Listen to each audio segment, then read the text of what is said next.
ভালোবাসা আমাকে দিয়েছে, সেই চাচাকেও যদি আমি বাঁচাতে না পারি, সেও যদি জাহান্নামে চলে যায়, তাহলে আমার কত দুঃখ বেদনা।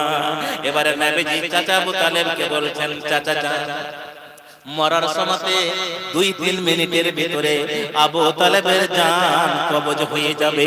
ওই সময়তে বলছে, চাচা জান, ইয়া আম্মে কুল লা ইলাহা ইল্লাল্লাহ।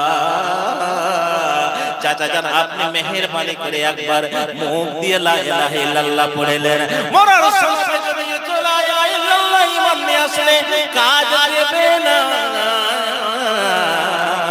তবু নবীজি বলছেন, যখন আমার চাচার মুখ দিয়ে বেরিয়ে যাবে, আমি আল্লাহর কাছে ফাইনি ও হাজ ইলাল্লাহি ইয়াউমাল কিয়ামাতে, এই কালেমা পড়ার কারণে আমি আল্লাহর কাছে হুজ্জত বানিয়ে দলিল